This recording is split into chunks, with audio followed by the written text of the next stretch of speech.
اللہ رب العزت کو اپنا دین بہت پسند ہے۔ اللہ رب العزت نے حضور پاک صلی اللہ علیہ وسلم کو دین کی تکمیل کے لیے بھیجا، اور حضور پاک صلی اللہ علیہ وسلم نے اپنے اس فرض منصبی کو بہت خوبصورت طریقے سے نبھایا اور بے شمار قربانیاں دیں دین متین کی خاطر۔ یہ دین اللہ رب العزت کو ایسا پسند ہے کہ بہت انبیاء، بہت بڑی تعداد میں انبیاء کرام، ان کے ماننے والے قربانیاں بھی دیتے رہے اور شہید بھی ہوتے رہے۔ شہداء کی بہت بڑی تعداد دین اسلام میں بھی ہے۔ حضور صلی اللہ علیہ وسلم نے صحابہ کرام کی جو تربیت کی، جو سمجھایا، تو ان کو ایک مزاج دیا، ان کا ایک مزاج بنایا۔ تو صحابہ کرام کا ایک مزاج تھا۔ ہم صحابہ کے واقعات کو جب بھی پڑھیں اور سنیں تو اس مزاج کو سامنے رکھیں جو ان کا تھا، جو ان کا معاشرہ تھا، جو ان کی سوچ تھی۔ آج ہمارا معاشرہ اور ہماری سوچ ان سے بہت مختلف ہو چکی۔ حضور صلی اللہ علیہ وسلم نے تمام صحابہ کرام کو، مرد ہو عورت، بڑا ہو یا چھوٹا، بچہ ہو کہ بوڑھا، ہر ایک کو آپ نے سمجھا دیا تھا کہ ہم اللہ کے ہیں، جو کچھ ہمارے پاس ہے اللہ کا دیا ہوا ہے، اور سب کچھ کو چھوڑ کے ہم نے اللہ کے پاس جانا ہے۔ جانے سے پہلے اگر اللہ تعالیٰ کی طرف سے کوئی تقاضا آ جائے، دین یعنی دین کا کوئی ایسا تقاضا آ جائے، تمہیں جان یا مال قربان کرنی پڑے، تو تم اپنے مال کو اور اپنی جانوں کو قربان کر دینا، اور ایک لمحہ بھی اس میں تاخیر نہ کرنا۔ صحابہ کرام کا تو یہ مزاج تھا۔ بے شمار واقعات ہیں کہ جب ضرورت پیش آئی صحابہ نے اپنے مال کو قربان کیا، جب ضرورت پیش آئی صحابہ نے گھروں کو چھوڑ دیا دین کے لیے، جب ضرورت پیش آئی صحابہ نے اپنی جانوں کو قربان کیا دین اسلام کے لیے۔ حضور صلی اللہ علیہ وسلم نے جو مزاج دیا تھا اس کو انہوں نے بھرپور طریقے سے اپنایا۔ ایک تو نبی علیہ السلام نے یہ بتایا تھا، ان اللہ اشتری من المؤمنین انفسهم واموالهم بان لهم الجنہ، کہ تمہاری جان، مال، یہ سب کچھ یہ اللہ کا ہے، جنت کے بدلے اللہ تم سے خرید چکے، تمہارا ہے ہی نہیں۔ مال اگر تم نے اللہ کے راستے میں دیا تو دیا ہی اللہ نے تھا، تو تم نے کیا دیا؟ جان دی تو جان بھی تو اللہ نے دی ہوئی ہے، اور اس کے بدلے جنت کا تم سے فیصلہ کر لیا گیا ہے، سودا کر لیا گیا ہے۔ تو نبی علیہ السلام نے یہ سوچ دی تھی، یہ مزاج دیا تھا، اور صحابہ کا یہ مزاج بن گیا تھا کہ ہمیں جنت کے بدلے میں ہر چیز کی قربانی دے دینا ہمارے لیے آسان، اور انہیں دی جہاں ضرورت پیش آئی۔ تو یہ مزاج نبی علیہ السلام نے دیا تھا۔ اس مزاج کی وجہ سے کیا ہوا تھا کہ نبی علیہ السلام کی برکت سے ہر ایک کی خواہش ہوتی تھی کہ میں جان قربان کر دوں۔ جان قربان کرنا یہ ان کی تمنا ہوتی تھی۔ نبی علیہ السلام نے شہادت کے جو فضائل انہیں بتا دیے تھے کہ اتنی بڑی نعمت، اتنا عظیم رتبہ، تو وہ شہادت کی تمنا کرتے تھے۔ ہم تو موت سے ڈرنے والے لوگ، ہمیں تو خوف آتا ہے، وہ تو تمنا کرتے تھے کہ شہادت مل جائے اور جلد سے جلد دنیا سے چلے جائیں۔ ہم یہ سمجھتے ہیں کہ جھوٹ بول کے، دھوکہ دے کے، کچھ بھی کر کے جان بچا لی، پیسہ بچا لیا، ہم بڑے جناب 30 مار خان ہو گئے۔ ان کی پوزیشن یہ نہیں تھی، وہ جان اور مال قربان کر کے خوش ہوتے تھے۔ کسی بھی صحابی کو شہادت جب مل رہی ہوتی، بے شمار جگہوں پہ یہ باتیں موجود ہیں کہ شہادت کے وقت وہ کیا کہتے تھے کہ رب کعبہ کی قسم میں تو کامیاب ہو گیا، رب کعبہ کی قسم میں تو کامیاب ہو گیا۔ کافر حیران ہوتے تھے کیسے لوگ ہیں؟ تو نبی علیہ السلام نے مزاج بنایا تھا۔ اب جو بات شروع کرنے لگا ہوں اس کو ہم مزاج صحابہ کی روشنی میں سنیں گے نا تو بہت ساری چیزیں آسان ہوں گی۔ اسلام کا دامن شہداء کی بہت بڑی تعداد سے بھرا ہوا ہے۔ شوال کا مہینہ جس میں ہم عید الفطر مناتے ہیں، 70 صحابہ جو ہے نا احد کے موقع پہ شہید ہوئے، جس میں سید الشہداء حضرت حمزہ رضی اللہ تعالیٰ عنہ شہید ہوئے، جن کے آنکھ نکال دی گئی، دونوں ہاتھ کاٹ دیے گئے، کان کاٹ دیے گئے، آنکھیں نکال دی گئیں، ناک کاٹ دی گئی، زبان کاٹ دی گئی، ہونٹ کاٹ دیے گئے، پاؤں کاٹ دیے گئے، سینہ چاک کر کے جو ہے نا وہ جگر دل نکال لیا گیا۔ تو یہ سب کچھ ہوا، اور اس مہینے میں ہم عید مناتے ہیں، عید الفطر، شوال کا مہینہ، یکم شوال عید الفطر کا دن ہے، اور شوال ہی میں یہ حادثہ پیش آیا۔ ذوالحجہ کا مہینہ، اس میں جو سب سے بڑی شہادت ہے حضرت عثمان غنی رضی اللہ تعالی عنہ، 18 ذوالحجہ، جمعہ کا دن، 35 ہجری، 44 لاکھ مربع میل کے اوپر حکومت کرنے والے خلیفہ ثالث، داماد رسول، حیا اور وفا میں کمال رکھنے والے حضرت عثمان غنی رضی اللہ تعالیٰ عنہ کی مظلومانہ شہادت کا ایک تفصیلی واقعہ ہے جو انشاءاللہ آج عرض کرنا ہے۔ یہ ذوالحجہ کے مہینے میں ہوا، اور ذوالحجہ کے مہینے میں مسلمان حج بھی کرتے ہیں، قربانی بھی کرتے ہیں، عید بھی مناتے ہیں۔ اگر ہم دیکھیں تو سال کے ہر مہینے میں کوئی نہ کوئی بڑی شہادت، کوئی واقعہ موجود، لیکن آگے محرم کا مہینہ، تو محرم کے مہینے میں یکم محرم کو حضرت عمر فاروق رضی اللہ تعالیٰ عنہ کی شہادت کا واقعہ ہے۔ نماز پڑھا رہے تھے، روزے رسول پہ مصلی رسول پہ کھڑے ہو کے نماز پڑھا رہے تھے، شہادت کا واقعہ پیش آیا۔ اور 10 محرم الحرام کو سیدنا حسین رضی اللہ تعالیٰ عنہ کی شہادت کا واقعہ پیش آیا۔ تو یہ تمام شہادت کے واقعات جو ہے نا، ہم مزاج صحابہ کی روشنی میں دیکھیں کہ جان دینا ان کے لیے سعادت تھا، وہ تمنا کرتے تھے کہ جان دی جائے۔ اب ہم بات کرتے ہیں حضرت عثمان غنی رضی اللہ تعالیٰ عنہ کے کچھ فضائل کی، اور پھر آخر میں جو شہادت کا واقعہ پیش آیا اس کو کسی قدر تفصیل کے ساتھ انشاءاللہ پیش کیا جائے گا۔ حضرت عثمان غنی رضی اللہ تعالیٰ عنہ خود فرماتے ہیں کہ میں چوتھے نمبر پہ مسلمان ہوا۔ یہ سابقون الاولون میں سے ہیں، خلیفہ ثالث ہیں۔ اسلام لانے سے پہلے کے بارے میں فرماتے ہیں کہ میں نے کبھی نہ گانا گایا، نہ زنا کیا، اور نہ کبھی بت پرستی کی، نہ کبھی شراب پی، اور اسلام لانے کے بعد بھی اس میں سے کچھ نہیں کیا۔ بہت ایک دو ایسی بہت مختصر ایسی شخصیات ملتی ہیں جنہوں نے اسلام لانے سے پہلے بھی ان چیزوں کی طرف رغبت نہیں کی، حالانکہ قریش مکہ شراب پینا اپنی سعادت، اپنی خوشی کا ذریعہ سمجھتے تھے، اور جو شراب نہیں پیتا تھا اس کو کنجوسی کے طعنے دیا کرتے تھے، اور گانا بجانا وہاں تو کوئی بات ہی نہیں تھی۔ لیکن حضرت عثمان غنی رضی اللہ تعالیٰ عنہ ان چند مبارک ہستیوں میں سے ہیں جنہوں نے اسلام لانے سے پہلے بھی ان برائیوں کی طرف کبھی نہیں بڑھے، اور اب ہر دل عزیز سے۔ قریش مکہ کا عام جو کام تھا نا، تجارت تھا، اور حضرت عثمان غنی رضی اللہ عنہ تاجر تھے، اور بہت بڑے تاجر تھے، نیک دل بھی تھے، نرم دل بھی تھے، لوگوں کی مدد پہلے بھی کرتے تھے اسلام لانے سے پہلے۔ تو مکہ مکرمہ کے اندر بہت معزز شخصیت تھے۔ کتنی معزز شخصیت، آپ اس سے اندازہ لگائیں کہ ضرب المثال بن گئی تھی ان کی محبت، ان کا اکرام جو اہل مکہ کے اندر تھا وہ ایک مثال بن گیا تھا۔ میں آپ کو بات پڑھ کے سناتا ہوں، مزہ آئے گا آپ کو۔ عام لوگ تو عام لوگ، عورتیں بھی اپنے شوہروں کو یہ یقین دلانے کے لیے یہ بات کیا کرتی تھیں۔ حضرت عثمان غنی رضی اللہ تعالیٰ عنہ قریش کی انتہائی ہر دل عزیز شخصیت تھے، حتیٰ کہ کوئی بیوی اپنے خاوند سے محبت کا اظہار کرنا چاہتی تو بعض مرتبہ یہ کہتی، اللہ کی قسم میں آپ سے اتنی محبت کرتی ہوں جتنی قریش کے لوگ عثمان سے محبت کرتے ہیں۔ اس درجے کی محبت تھی، عام لوگ بھی اتنی محبت کرتے تھے۔ یہی محبت اور یہی ان کا ہر دل عزیز ہونا مکہ کے اندر یہ وجہ بنا حدیبیہ میں حضرت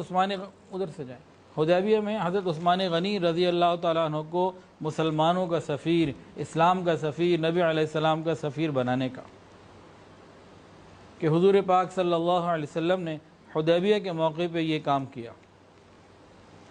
حضرت عثمان غنی رضی اللہ تعالیٰ عنہ نے بہت سارے قانون بنائے۔ ان میں سے ایک قانون یہ تھا کہ ایک آدمی نے کسی جھگڑے میں حضور پاک صلی اللہ علیہ وسلم کے چچا حضرت عباس رضی اللہ تعالیٰ عنہ کو حقارت کے ساتھ جو ہے نا ان کے ساتھ معاملہ کیا، اور حقارت آمیز معاملہ ہوا۔ جیسے ہی معاملہ ہوا حضرت عثمان غنی رضی اللہ تعالی عنہ نے اس شخص کی باقاعدہ پٹائی کی، اسے سزا دلوائی۔ کسی نے اعتراض کیا کہ جی یہ کیا بات ہوئی کہ آپ نے ان کو اس بات کے اوپر سزا دی؟ حضرت عثمان غنی رضی اللہ تعالیٰ عنہ نے ارشاد فرمایا کہ حضور صلی اللہ علیہ وسلم تو اپنے چچا کی عزت کریں، حضور صلی اللہ علیہ وسلم تو اپنے چچا کی عزت کریں، اور اگر آج کوئی ان کی عزت نہیں کرتا تو یہ کیسے ہو سکتا ہے کہ اس کو سزا نہ دی جائے؟ اور فرمایا اگر کوئی اس بے عزتی کرنے والے کا ساتھ دے گا میرے نزدیک وہ بھی مجرم ہے۔ صحابہ نے جب یہ پوائنٹ سنا تو حضرت عثمان غنی رضی اللہ عنہ کے اس نئے قانون کی انہوں نے توثیق فرمائی، خوشی کا اظہار کیا۔ یہاں سے غور کیجئے کہ نبی علیہ السلام کی بات نہیں ہو رہی، صحابی رسول کی بھی اگر کوئی بے عزتی کرتا ہے تو عثمان غنی رضی اللہ تعالیٰ عنہ نے ان کو بھی سزا دی کہ نبی علیہ السلام کا ان کا مقام ہے۔ حضرت عثمان غنی رضی اللہ تعالیٰ عنہ ہر جمعے والے دن ایک غلام آزاد کیا کرتے، یہ ان کی عادت تھی، اور جس جمعے کو شہید ہوئے ہیں آخری جمعہ جو ان کی زندگی کا تھا 20 غلام انہوں نے آزاد کیے، اور کسی جمعے میں اگر وہ رہ جاتا آزاد کرنا تو اگلے جمعے کو 2 کر دیا کرتے۔ یہ تو جمعے کی ترتیب تھی، اس کے علاوہ بھی جب موقع ملتا وہ کرتے رہتے تھے۔ اللہ اکبر کبیرہ۔ پھر غلاموں کے ساتھ محبت اور ان کے ساتھ تعلق کا معاملہ اپنی ایک مثال رکھتا ہے۔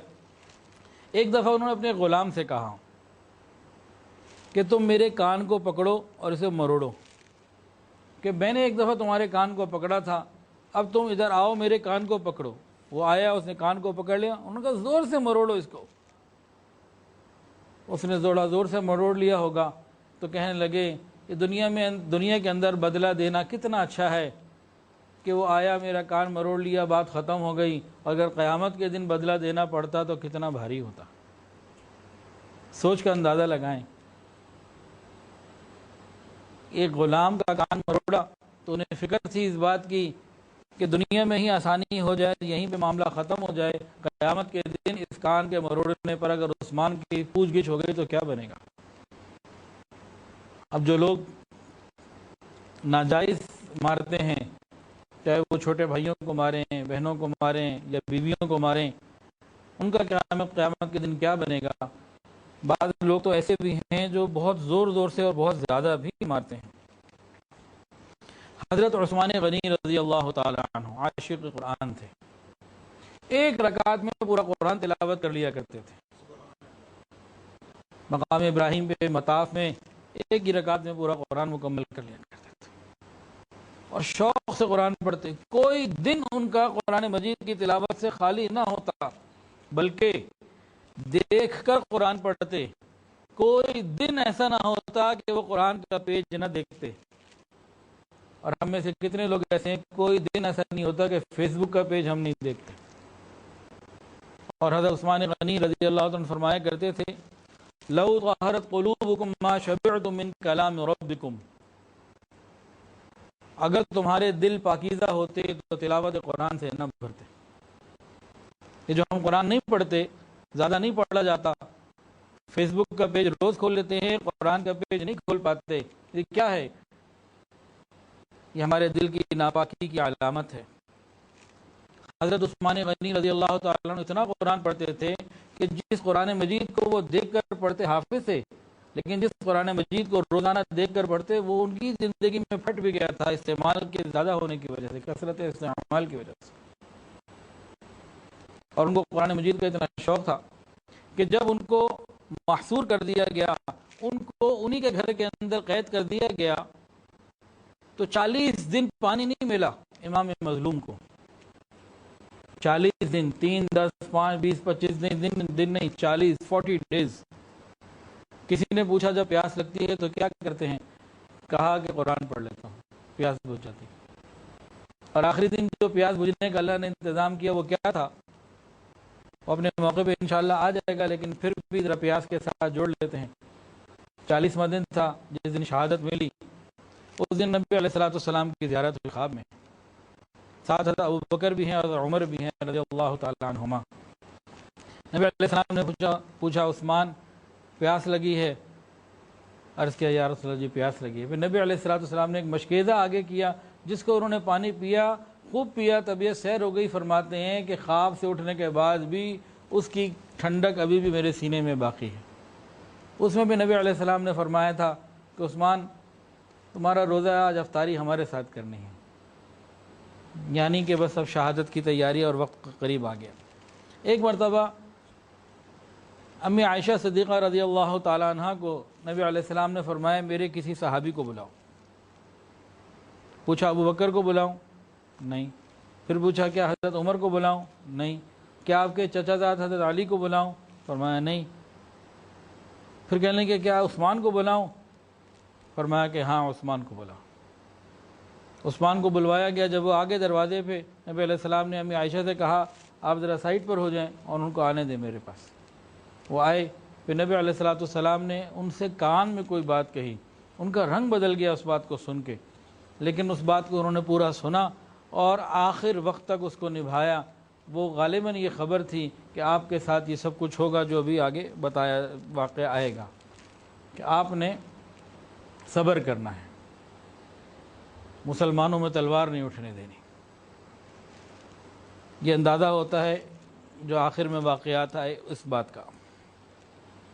حضرت عثمان غنی رضی اللہ تعالیٰ عنہ عاشق رسول تھے. ایک ایک سنت کو شوق سے محبت سے جو ہے نا وہ اپنایا کرتے تھے. ایک مرتبہ انہوں نے وضو کیا. وضو کرنے کے بعد مسکرائے. کسی نے پوچھا آپ کیوں مسکراتے؟ تو فرمایا کہ ایک دفعہ حضور صلی اللہ علیہ وسلم نے بھی وضو کیا تھا اور وضو کے بعد آپ مسکرائے تھے. مجھے وہ واقعہ یاد آ گیا, محبوب کی ادا یاد آ گئی, تو وضو میں نے بھی کیا تھا, میں نے کہا میں بھی محبوب کی ادا کے اوپر عمل کر لوں. تو صحابہ کرام عاشقان رسول تھے, ایک ایک سنت کو شوق سے محبت سے پورا کیا کرتے تھے. حضرت عثمان غنی رضی اللہ تعالی عنہ بہت مالدار تھے, تاجر تھے, بڑے تھے. یہ اپنے گھر والوں کا بھی بڑا خیال کرتے تھے. ایک مرتبہ انہوں نے 200 درہم کی ایک چادر خریدی اور چادر خرید کے کہا کہ یہ میں نے اپنی بیوی نائلہ کے لیے خریدی ہے, میں نائلہ کو دوں گا, وہ اس کو اوڑھے گی, میں اس کو دیکھ کے یہ چادر کو پہنا ہوا دیکھ کے میں خوش ہو جاؤں گا. اگر اللہ نے شوہر کو مال دیا ہو تو بیوی کو خوش کرنے کے لیے کوئی تحفہ دینا, کوئی انعام دینا, یہ چیزیں محبت کو بڑھاتی ہیں. اور صحابہ کرام جو ان کے پاس مال کی وسعت تھی ان کا یہ طریقہ بھی رہا ہے. اللہ تعالیٰ ہمیں ان باتوں کی صحیح سمجھ عطا فرمائے. حضرت عثمان غنی رضی اللہ تعالی عنہ یہ داماد رسول بھی ہیں, اور ایک دفعہ نہیں 2 مرتبہ داماد رسول بنے. 2 مرتبہ. یہ وہ شرف ہے جو پوری امت میں سے کسی کو نہیں ملا سوائے حضرت عثمان غنی رضی اللہ تعالی عنہ کے. رسول اللہ صلی اللہ علیہ وسلم کی 4 صاحبزادیاں. کتنی؟ 4. پہلی ہیں سب سے بڑی حضرت زینب رضی اللہ تعالی عنہ. ان کے شوہر کا نام, داماد رسول کا نام حضرت عمر ابن عاص رضی اللہ تعالی عنہ. دوسری ہیں حضرت رقیہ رضی اللہ تعالی عنہ. ان کے شوہر داماد رسول کا نام ہے حضرت عثمان غنی رضی اللہ تعالی عنہ. حضور پاک صلی اللہ علیہ وسلم بدر کے لیے تشریف لے گئے. حضرت عثمان کو ساتھ نہیں لے گئے. کہا کہ میری بیٹی کا خیال کرو. میری بیٹی بیمار تھی وہ, تو ان کی تیمارداری کی غرض سے اپنے داماد کو چھوڑ گئے کہ تم اس کا خیال کرو. اب حضرت عثمان غنی رضی اللہ تعالیٰ عنہ پیچھے مدینہ میں ہیں. نبی علیہ الصلوۃ والسلام بدر پہنچے. بدر پہنچ کے جب آپ نے مال غنیمت مسلمانوں میں تقسیم کیا, جو موجود مجاہدین تھے ان سب کو دیا, سوائے حضرت عثمان جو موجود نہیں تھے ان کو بھی شامل کر لیا, حالانکہ وہ مدینہ میں تھے لیکن نبی علیہ السلام کے حکم سے رکے تھے. تو یہ بھی ان کو اعزاز ملا اور بدریین میں ان کا نام شامل ہوا. جب نبی علیہ السلام واپس آئے ہیں تو آپ نے دیکھا کہ حضرت رقیہ رضی اللہ عنہ کا انتقال ہو چکا. نبی علیہ السلام نے حضرت عثمان کو دیکھا کہ بڑے غمگین بیٹھے ہیں. پوچھا کیا ہوا؟ کہا کہ جو کچھ میرے ساتھ ہوا کسی اور کے ساتھ تو نہیں ہوا, کہ آپ کے ساتھ جو دامادی کا رشتہ تھا وہ ختم ہو گیا, میرے ساتھ تو اتنا بڑا حادثہ ہوا. تو حضور صلی اللہ علیہ وسلم نے فرمایا کہ بھئی غم نہ کرو، اللہ تعالیٰ نے حکم دیا ہے کہ تمہارا نکاح ام کلثوم اپنی دوسری بیٹی سے کر دو۔ تو نبی علیہ السلام نے حضرت ام کلثوم رضی اللہ تعالیٰ عنہ جو نبی علیہ السلام کی تیسری صاحبزادی ہیں ان سے ان کا نکاح کر دیا۔ اللہ کی شان، ام کلثوم رضی اللہ تعالیٰ عنہ کا بھی انتقال ہو گیا، عنہا کا بھی انتقال ہو گیا۔ جب ان کا انتقال ہوا نبی علیہ السلام نے فرمایا اگر میری 40 بیٹیاں بھی ہوتیں اور یکے بعد دیگری ان کا انتقال ہوتا رہتا تو بھی میں عثمان کو دیتا، یہ شرف پھر کسی اور کو نہیں ملا۔ اور حضور صلی اللہ علیہ وسلم کی سب سے چھوٹی چوتھی جو صاحبزادی ہیں ان کا نام ہے حضرت فاطمہ رضی اللہ تعالی عنہ، ان کی شادی حضرت علی رضی اللہ تعالی عنہ سے ہوئی۔ تو نبی علیہ السلام کی 4 صاحبزادیاں، جن میں سے 2 ایک کے بعد دیگرے حضرت عثمان غنی رضی اللہ تعالی عنہ کے حصے میں آئیں اور ان سے نکاح ہوا۔ تو ان کا لقب ہے ذو النورین، 2 نور والے۔ حضرت عثمان غنی رضی اللہ تعالی عنہ کاتب وحی بھی ہیں، قرآن مجید لکھا بھی کرتے تھے۔ حضرت عثمان غنی رضی اللہ تعالیٰ عنہ کی ایک اور بڑی عجیب شان ہے کہ آپ نے 2 ہجرتیں کی۔ پہلے ہجرت کی حبشہ کی طرف اور دوسری ہجرت کی مدینہ طیبہ کی طرف۔ اور پہلی ہجرت جو ہجرت حبشہ تھی وہ آپ نے اپنی فیملی کے ساتھ، بیوی کے ساتھ کی، اہل و عیال کے ساتھ کی۔ نبی علیہ السلام نے فرمایا حضرت لوط علیہ السلام جو حضرت ابراہیم علیہ السلام کے بھتیجے ہیں، ان کے بعد فیملی کے ساتھ ہجرت کرنے والے جو سب سے پہلے ہیں حضرت عثمان غنی رضی اللہ تعالیٰ عنہ۔ تو فیملی کے ساتھ ہجرت کر کے پہلے گئے حبشہ اور بعد میں آپ کی ہجرت ہے مدینہ طیبہ کی۔ آپ نے کبھی گانا نہیں سنا، گانا سننا تو دور کی بات، لہو لعب کی تمنا بھی دل میں پیدا نہیں ہوتی تھی، خیال بھی پیدا نہیں ہوتا تھا کہ وقت ضائع کیا جائے ادھر ادھر جائے۔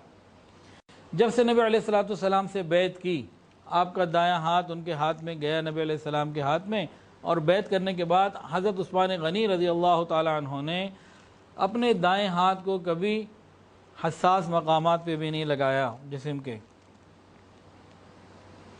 عہد جاہلیت میں بھی کبھی زنا کے قریب نہیں گئے، کبھی چوری نہیں کی، اور نبی علیہ السلام کی زندگی میں قرآن مجید کو پورا حفظ کر لیا تھا، اور آپ نے ایک رکعت میں قرآن مجید کو پڑھا بھی۔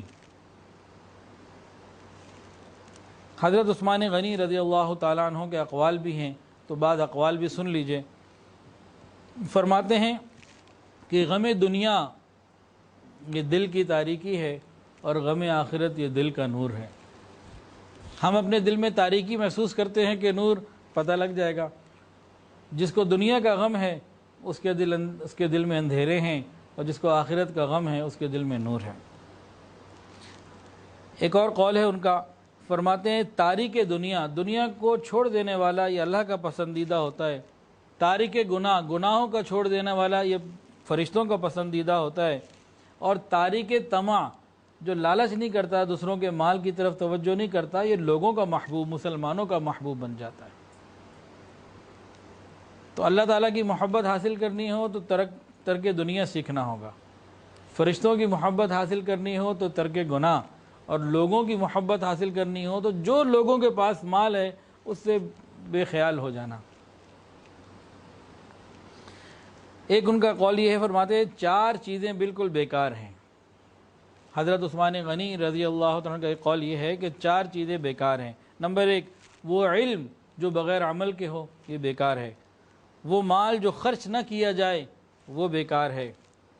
وہ زہد جس سے دنیا حاصل کی جائے، یعنی دکھایا ایسے جائے کہ میں تو دنیا کی محبت نہیں رکھتا لیکن حاصل دنیا کی جائے۔ اور چوتھی بات، وہ لمبی عمر جس میں آخرت کی تیاری نہ کی جائے۔ زندگی تو اللہ نے دی آخرت کی تیاری کے لیے۔ اللہ اکبر کبیرہ۔ حضرت عثمان غنی رضی اللہ تعالیٰ عنہ فرماتے ہیں 3 باتیں مجھے پسند ہیں۔ بھئی سب کی اپنی اپنی پسند ہوتی ہے نا، تو فرماتے ہیں کہ 3 باتیں مجھے بڑی پسند ہیں۔ نمبر 1، بھوکوں کو کھانا کھلانا۔ نمبر 2، ننگوں کو کپڑا پہنانا جن کے پاس کپڑے نہ ہوں۔ اور نمبر 3، قرآن مجید پڑھنا اور پڑھانا۔ یہ 3 باتیں میری پسندیدہ ہیں۔ ان کا ایک اور قول ہے جس میں 4 باتیں اور بڑی گہری ہیں۔ آج جب میں نے پڑھا تو دل خوش ہو گیا، بہت ہی گہری اور عجیب باتیں ہیں۔ فرماتے ہیں کہ بظاہر 4 باتوں میں خوبیاں تو ہیں، لیکن حقیقت کے اندر ان کے اندر کچھ امر اور احکامات بھی ہیں، کچھ ان کی باطنی کیفیات بھی ہیں۔ 4 چیزیں بظاہر اچھے اعمال ہیں، لیکن ان کے اندر کچھ 4 چیزیں چھپی بھی ہوئی ہیں۔ سنیے اور دل کے کانوں سے سنیے۔ فرماتے ہیں نیک لوگوں سے ملنا ایک خوبی ہے، لیکن ان کا اتباع کرنا یہ ضروری امر ہے، یہ حکم ہے۔ نیک لوگوں سے ملنا یہ ایک بہت بڑی خوبی اور کوالٹی ہے، لیکن ان نیک لوگوں کا اتباع کرنا، ان جیسا ہو جانا، اس کا حکم دیا گیا ہے۔ تو بہت سارے لوگ نیک لوگوں سے تو ملنے کی کوشش کرتے ہیں، لیکن ان جیسا ہونے کی کوشش نہیں کرتے۔ بات کی گہرائی کو سمجھیں۔ دوسری بات فرماتے تھے تلاوت قرآن مجید، قرآن مجید کی تلاوت کرنا ایک خوبی ہے، لیکن اس پر عمل کرنا یہ ضروری امر ہے، یہ ضروری ہے۔ خالی تلاوت سے بات مکمل نہیں ہوتی، تلاوت کے بعد عمل کرنے کی بھی ضرورت ہے۔ تیسری بات کہ مریض کی عیادت کرنا ایک خوبی ہے، لیکن اس کی وصیت کے اوپر عمل کرنا یہ ضروری امر ہے۔ اور چوتھی بات فرمایا کرتے تھے کہ زیارت قبور، قبر کے پاس جانا، قبر کی زیارت کرنا یہ ایک اچھی بات ہے، لیکن قبر پہ جانے سے پہلے قبر کی تیاری کرنا یہ ضروری امر ہے۔ زیارت قبور ایک اچھی نعمت ہے، اچھی صفت ہے، لیکن قبر میں جانے سے پہلے، اپنے قبر میں جانے سے پہلے اپنی قبر کے لیے تیاری کرنا یہ ضروری چیز ہے، اس کے بغیر چارہ نہیں ہے۔ کوئی ہم سے پوچھے بھی آپ کو کس چیز میں مزہ آتا ہے، کوئی کہے گا جی کرکٹ کھیلنے میں، کوئی کہے گا چاکلیٹ کھانے میں، کوئی کہے گا ونیلا آئس کریم کھانے میں، اور کوئی کہے گا جی بس موبائل پہ مجھے گیم مل جائے، میں گھنٹوں گیم کھیلتا رہوں۔ آج کل کے لوگوں کی اس قسم کی خواہشیں ہیں وغیرہ وغیرہ۔ تو کہنے لگے مجھے 4 باتوں میں عبادت الہی کا مزہ آتا ہے۔ 4 باتیں ایسی ہیں ان میں مجھے بڑا مزہ آتا ہے۔ نمبر 1 فرائض کی ادائیگی میں، نمبر 2 حرام اشیاء سے پرہیز کرنے میں، نمبر 3 امید اجر پر نیک کام کرنے میں، نمبر 4 اور خوف خدا کی وجہ سے برائیوں سے بچنے میں۔ مجھے ان میں مزہ آتا ہے۔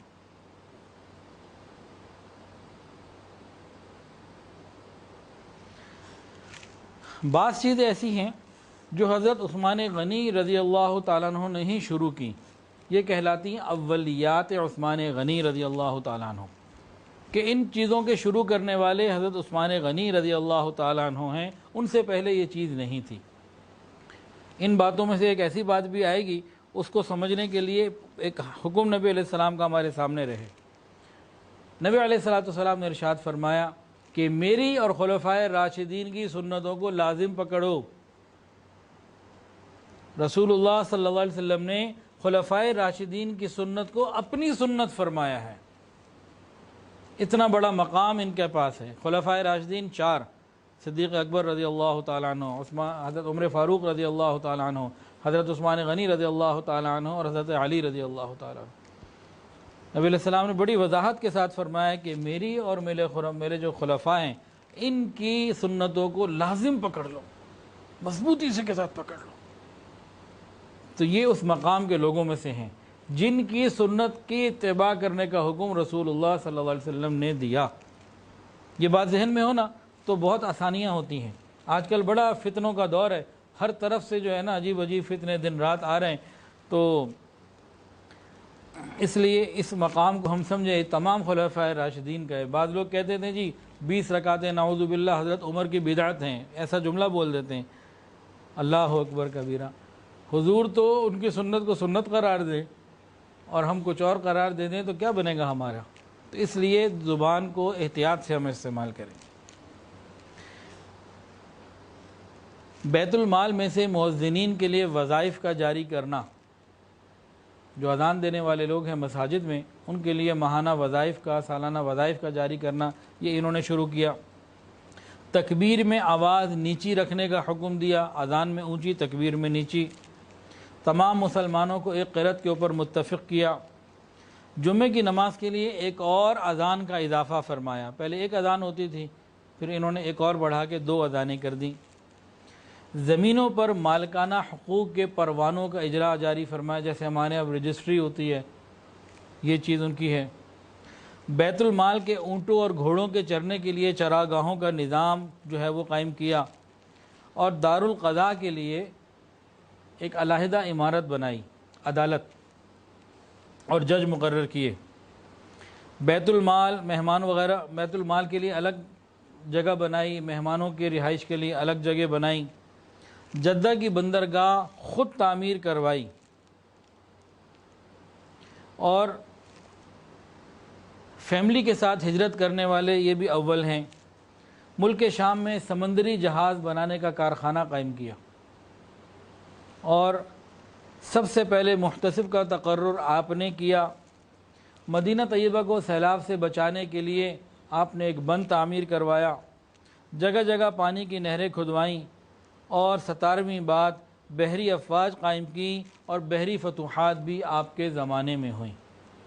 یہ بعض چیزیں ایسی ہیں جو ان کی طرف سے ہی شروع کی گئیں۔ حضرت عثمان غنی رضی اللہ تعالی عنہ اور ان جیسے لوگ یہ برائی کو نہ دیکھنے پہ نہ پانے پہ بھی خوش ہوتے تھے۔ ایک دفعہ بیٹھے ہوئے تھے، اطلاع ملی کہ فلانی جگہ کوئی برائی ہو رہی ہے، تو جانا ہوا تو گئے، دیکھا کہ جو لوگ تھے اپنا جو انہوں نے کرنا کرانا تھا کرا کے چلے گئے۔ اب وہاں بندہ کوئی موجود نہیں، لیکن کچھ علامات ہیں جس سے محسوس ہو رہا ہے کہ اطلاعات جو تھیں وہ ٹھیک تھیں۔ اب حضرت عثمان غنی رضی اللہ تعالیٰ نے ساری چیزوں کو دیکھنے کے بعد کہنے لگے اللہ کا شکر ہے ہم نے برائی کو آنکھوں سے نہیں دیکھا، ہوتے ہوئے نہیں دیکھا۔ اب یہاں ایک دل میں بات آ رہی ہے، کہہ دوں کہ رہنے دوں؟ ہم جو لوگ ہیں نا، سر پہ پگڑی بھی ہے، چہرے پہ داڑھی بھی ہے، ٹخنے بھی ننگے رکھ لیتے ہیں، نمازیں بھی پڑھتے ہیں، لیکن واٹس ایپ اور سوشل میڈیا پہ ایسی بے شمار ویڈیوز دیکھتے ہیں جن کو دیکھے بغیر ہمارا گزارا ہو سکتا ہے۔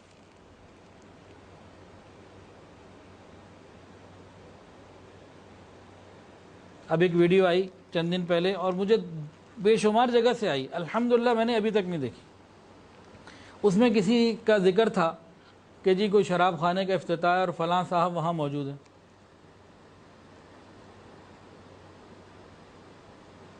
نہیں دیکھی۔ اب یہیں اگر پوچھ لیا جائے کہ بھئی کس کس نے دیکھی ہے تو پتہ نہیں کوئی کہے کہ ہاں دیکھ لی، بھی دیکھی ہے تو کیوں دیکھی جب نیچے لکھا ہوا ہے؟ پھر ضرورت کیا ہے؟ آپ کے دیکھنے سے کیا ہو جائے گا؟ آپ توبہ استغفار کر لیں، اللہ سے معافی مانگ لیں، تو بہت ساری گناہ ہم لوگوں سے ہو جاتے ہیں۔ اب ایک صاحب سڑکوں کے اوپر بورڈ دیکھ رہے تھے کہ دیکھو لوگوں کو کیا ہو گیا ہے، کیسی کیسی عورتوں کی تصویریں لگائی ہوئی ہیں۔ بھائی لوگوں کو جو ہو گیا، جو کچھ کیا ہوا ہے وہ اپنی جگہ، تم جو دیکھ رہے ہو تم تو بدنظری کے مرتکب ہو گئے۔ شیطان نے اس طریقے سے بدنظری کا مرتکب تو کروا دیا نا۔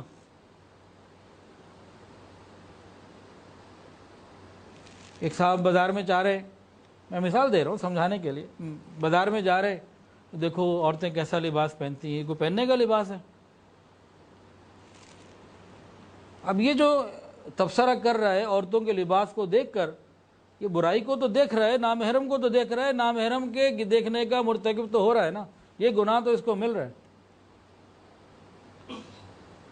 تو ہم اس سے بھی اپنے آپ کو بچانے کی فکر کریں۔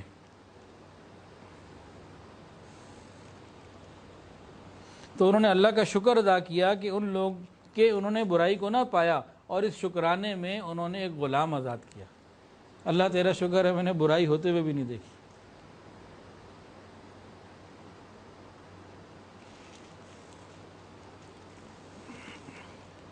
بہت بڑے مقام کے صحابی تھے حضرت عثمان غنی رضی اللہ تعالیٰ عنہ۔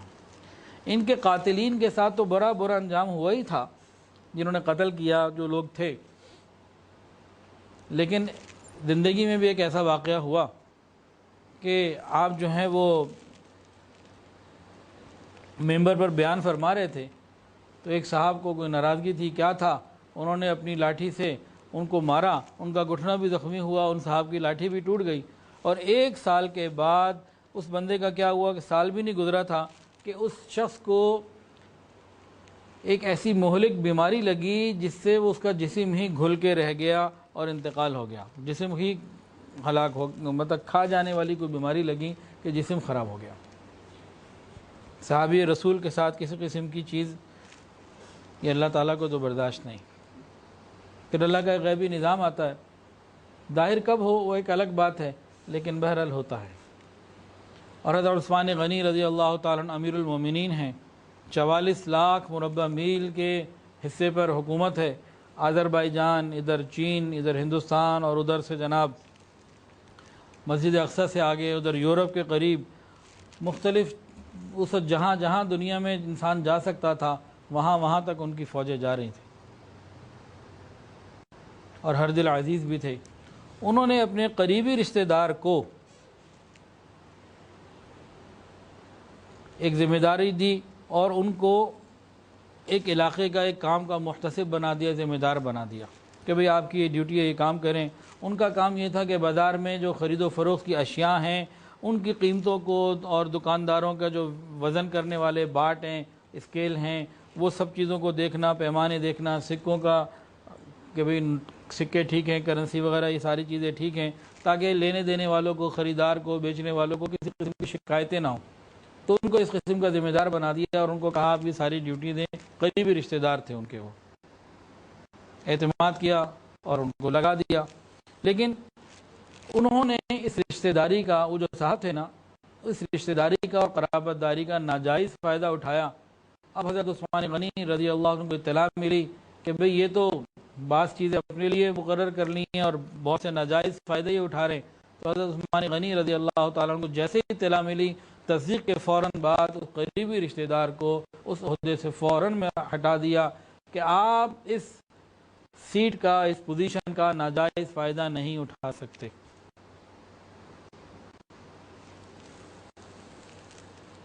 حضرت عثمان غنی رضی اللہ تعالیٰ عنہ کو جن لوگوں نے شہید کیا تھا نا، قاتلان عثمان غنی، ان میں سے ایک کا واقعہ اس طریقے سے ہے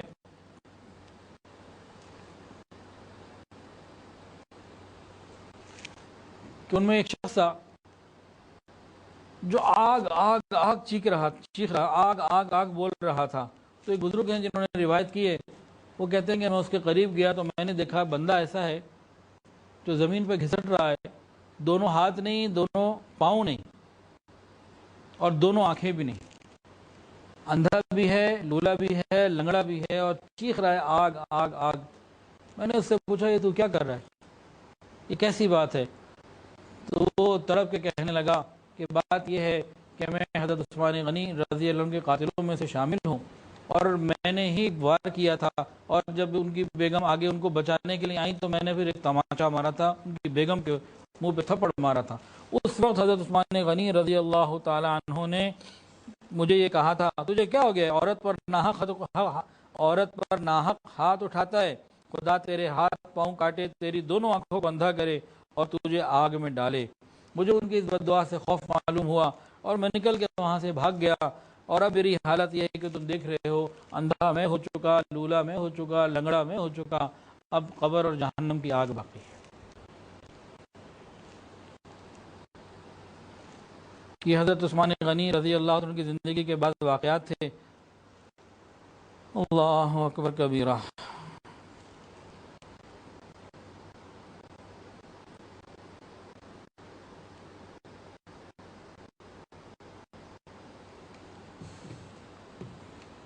تاہم اب شہادت کا جو واقعہ ہے اس کو شروع کرتے ہیں تفصیل کے ساتھ۔ حضرت عثمان غنی رضی اللہ عنہ کون ہیں؟ داماد رسول ہیں، خلیفہ ثالث ہیں۔ نبی کریم صلی اللہ علیہ وسلم نے ان کے بارے میں ایک بڑی بشارت والی بات بتائی، بہت ہی عجیب۔ فرمایا کہ ہر نبی کا کوئی رفیق ہوتا ہے، میرا رفیق جنت میں عثمان ہوں گے۔ حضرت عثمان غنی رضی اللہ تعالیٰ عنہ نبی علیہ الصلوۃ والسلام کے رفیق ہیں۔ جب یہ سارا معاملہ شروع ہوا، تقریباً 11 سال آپ کا خلافت کا زمانہ ہے، اور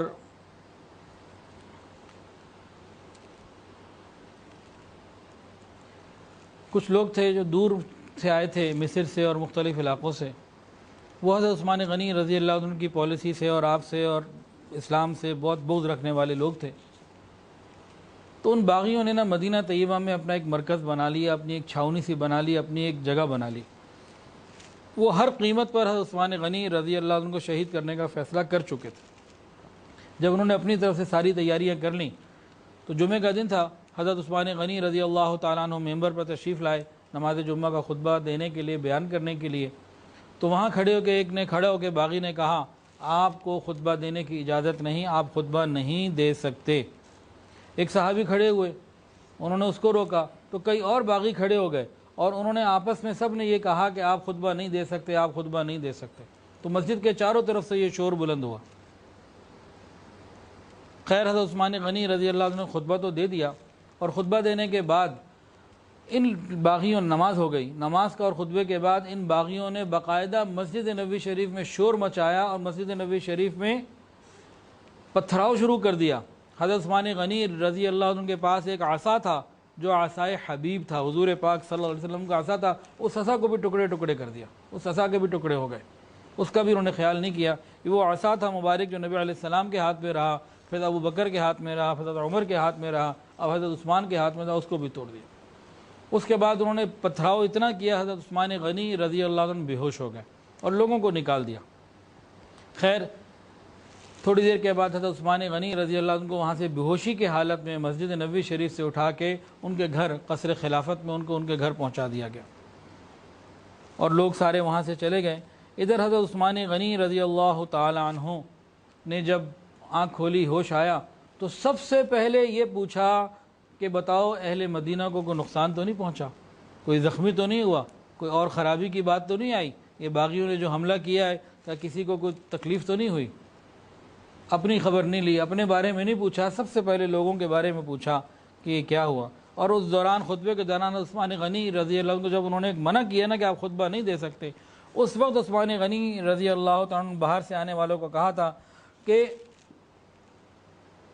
تم اللہ تعالیٰ سے ڈرو، اور حضور صلی اللہ علیہ وسلم کے صحابی جو میرے سامنے بیٹھے ہیں یہ جانتے ہیں کہ نبی علیہ السلام نے فرمایا تھا تمہارے بارے میں کہ تم لوگ ملعون ہو، تم اپنی خطا گناہوں کی وجہ سے اپنی نیکیاں مٹا رہے ہو، اور اللہ تعالیٰ تو نیکیوں کی وجہ سے گناہوں کو مٹاتے ہیں۔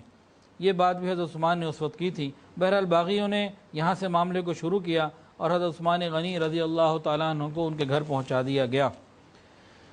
اللہ اکبر کبیرہ۔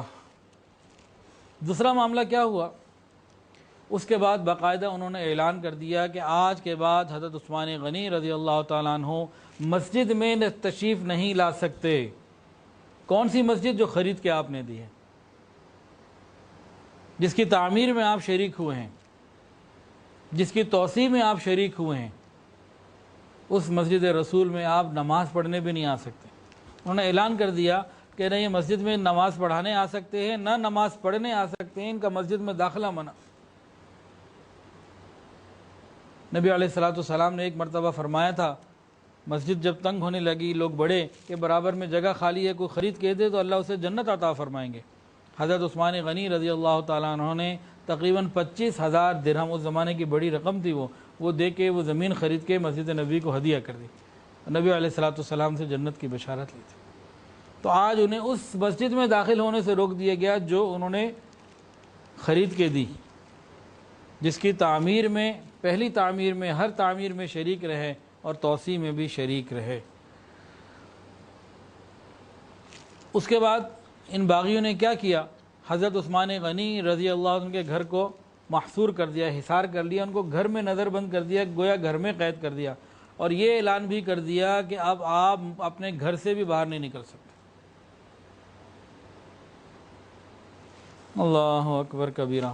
جب اس قسم کی باتیں ہوئیں تو بہت سے مسلمان حضرت عثمان کے پاس آئے، کہنے لگے آپ حق پر ہیں، یہ باطل پر ہیں، آپ ہمیں حکم دیں، اہل مدینہ کی تعداد بہت زیادہ ہے، یہ باغیوں کی تعداد بہت تھوڑی ہے، ہم ان کی گردنوں کو ابھی اتار دیں گے، ابھی معاملہ ختم ہوگا، آپ ہمیں حکم دیں۔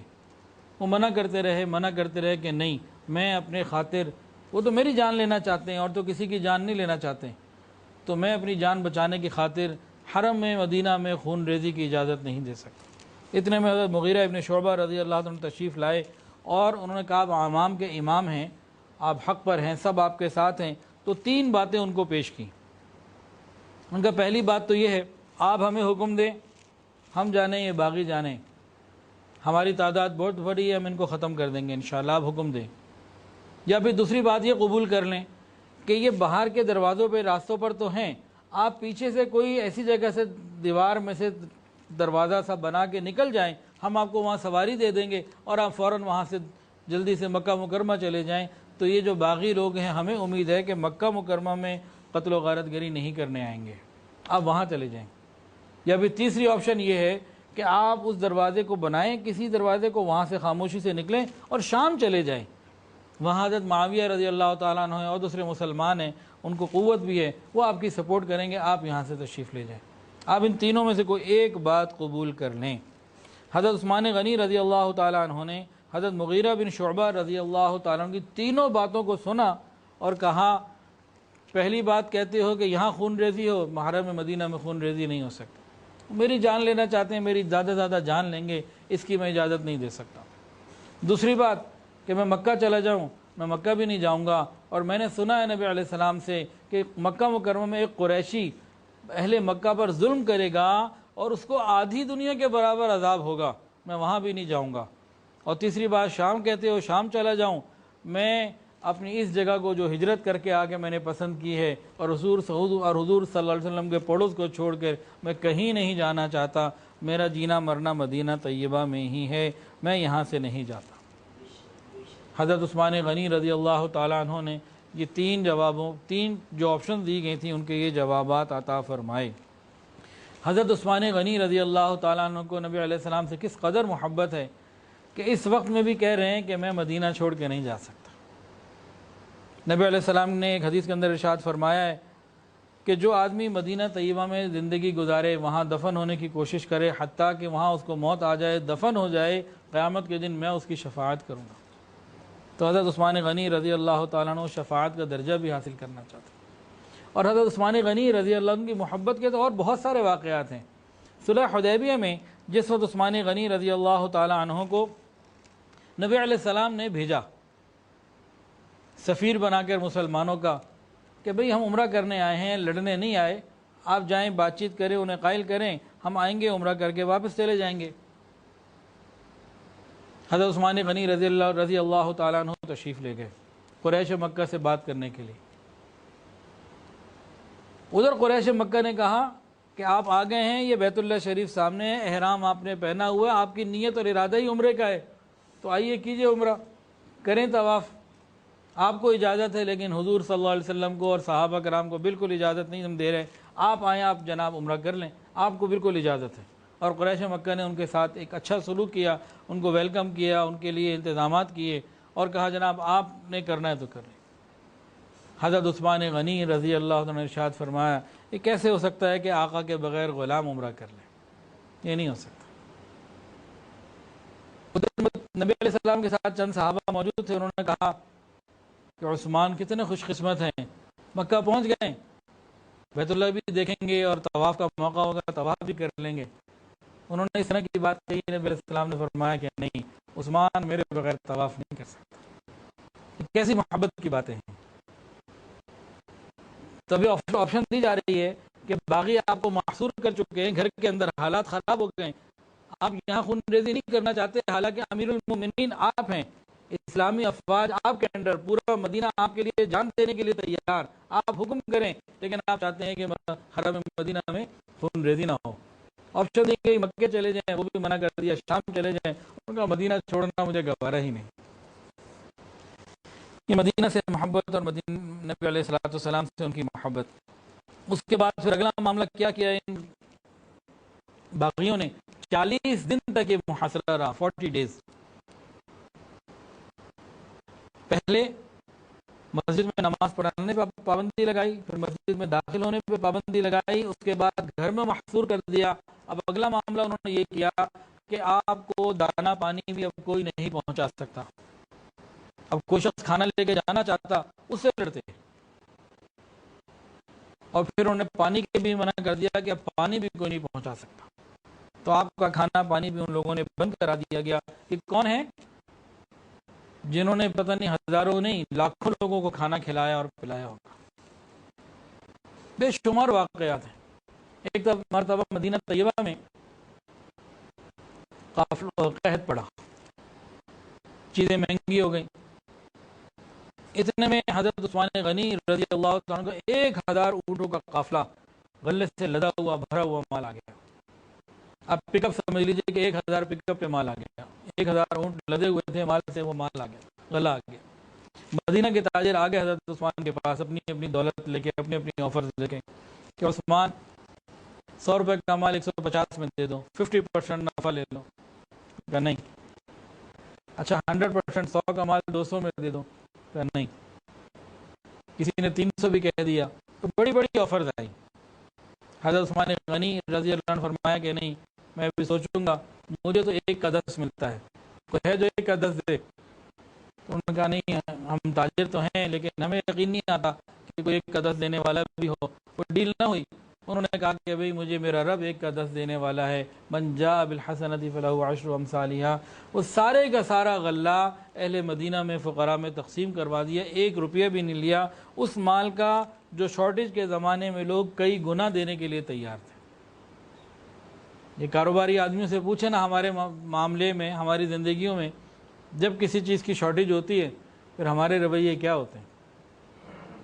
ایک اور واقعہ سن لیجئے لوگوں کو کھانا کھلانے کا۔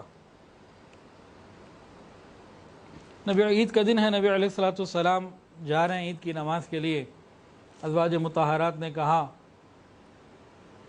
کہ کچھ دے دیجئے، مکہ کے یتیم، مدینہ کے یتیم، مدینہ کی بیوائیں، کچھ عورتیں، غریب مسکین آئیں گے، تو جب آئیں گے تو ان کو کچھ کھلانا پلانا ہوتا ہے، وہ اسی نیت سے آتے ہیں کچھ کھائیں گے، عید کا دن ہے، کھانے پلانے کا، کھانے پینے کا دن ہے۔ نبی علیہ السلام نے فرمایا میرے پاس تو کچھ نہیں۔ آپ تشریف لے گئے،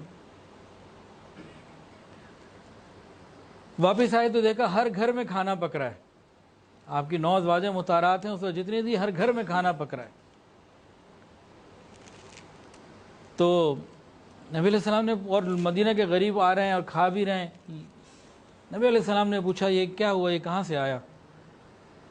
تو ازواج مطہرات نے بتایا کہ آپ کے جانے کے بعد حضرت عثمان غنی رضی اللہ تعالیٰ عنہ آئے تھے اور انہوں نے آپ کی زوجہ، ہر زوجہ کے گھر ایک سامان سے، غلے سے لدا ہوا اونٹ بھیجا، اب ہر گھر میں کھانا پک رہا۔ تو نبی علیہ السلام نے دعا دی تھی، یا اللہ عثمان کا حساب آسان کر دینا۔ تو ایسے بہت سارے واقعات حضرت عثمان غنی رضی اللہ عنہ کی زندگی کے ہیں کہ لوگوں کو کھانا کھلانے کے، آج ان کے اوپر کھانا بند کر دیا گیا اور پانی بھی بند کر دیا گیا۔ پانی کی جب تنگی ہوئی، حضرت عثمان غنی رضی اللہ تعالیٰ عنہ نے حضرت علی، حضرت طلحہ، حضرت زبیر، حضرت عائشہ رضی اللہ تعالیٰ علیہم اجمعین، ان کو پیغامات بھجوائے کسی طریقے سے کہ میرے لیے پانی کا انتظام کریں۔ حضرت علی رضی اللہ تعالیٰ نے جیسے ہی پیغام سنا، پانی کا مشکیزہ لیا اور چل پڑے کہ میں جا کے پانی پہنچاؤں، لیکن یہ جو باغی تھے درمیان میں آ گئے، شدت کے ساتھ آپ کو روکا، آپ کے ساتھ لڑائی کی اور آپ کو آگے بڑھنے نہیں دیا۔ وہ مشکیزہ چھین کر پھاڑ دیا، پانی زمین پہ بہا دیا۔ حضرت عثمان کا گھر سامنے، حضرت علی پانی نہ پہنچا سکے۔ جب پانی نہ پہنچا سکے تو حضرت علی رضی اللہ تعالیٰ عنہ نے اپنا عمامہ جو پگڑی ہے وہ اتاری اور اچھال کے حضرت عثمان غنی رضی اللہ تعالیٰ عنہ کے گھر کے اندر پھینک دی کہ عثمان کو یقین آ جائے کہ علی نے کوشش تو پوری کر لی، جتنی وہ کوشش کر سکتا تھا وہ کوشش تو کر لی۔ اور حضرت علی رضی اللہ تعالیٰ عنہ نے غصے کے عالم میں ان باغیوں سے بھی فرمایا کہ تم کیا کر رہے ہو، یہ تو نہ مسلمانوں کا دستور ہے نہ کافروں کا، کافر بھی اپنے قیدی کو کھانا پینے سے نہیں روکتے، یہ تم کیا کر رہے ہو، اور تم کیسے حلال سمجھتے ہو حضرت عثمان کے محاصرے کو اور ان کے قتل کے درپیو، اس بات کو تم کیسے حلال سمجھ لیتے ہو؟ بہرحال ان لوگوں کے اوپر نہ کوئی اثر ہونا تھا نہ ہوا، اور حضرت علی رضی اللہ تعالیٰ عنہ واپس تشریف لے آئے۔ تو 40 دن مسلسل حضرت عثمان غنی رضی اللہ تعالیٰ عنہ کا پانی بند رہا۔ حضرت حسین رضی اللہ تعالیٰ عنہ کہیں آتا ہے 3 دن، کہیں آتا ہے اس سے زیادہ دن، وہ 3 تھے، 7 تھے یا 10 تھے، یہ 40 دن تھے۔ اور یہ کون تھے؟ کہ بیر روما، جو انہوں نے مسلمانوں کے لیے وقف کیا تھا۔ نبی کریم صلی اللہ علیہ وسلم جب مدینہ طیبہ تشریف لائے تو ایک ہی میٹھا کنواں تھا میٹھے پانی کا، اور وہ یہودی کی ملکیت تھا، اور یہودی اس کے بڑے پیسے لیتا تھا، جو بھی پانی کا ڈول نکالتا، پانی نکالتا تو بڑے پیمنٹ لیا کرتا تھا۔ نبی علیہ الصلوۃ والسلام نے ارشاد فرمایا کوئی ہے جو اس کو لے کے مسلمانوں کے لیے وقف کر دے، اللہ تعالیٰ اسے جنت میں سے بہتر چیز عطا فرمائے گا۔ اب حضرت عثمان غنی رضی اللہ عنہ کے بعد دولت تو تھی، بزنس مین بھی تھے، وہ پہنچ گیا اس یہودی کے پاس، ہاں بھائی سودا کرو، یہ مجھے دے دو۔ نے کہا میں نہیں بیچتا، میرے اتنے پیسے ہیں، مجھے یہاں سے مال آتا ہے کہ میری انکم ہوتی ہے، میں نہیں سیل کرتا۔ حضرت عثمان غنی رضی اللہ تعالیٰ عنہ یہ بھی بہرحال کاروباری تھے، انہوں نے ڈیل کی، انہوں نے کہا دیکھو بھائی ایسا کرو پیمنٹ پوری لے لو اور حق آدھا دے دو۔ میں نے کہا کیا مطلب؟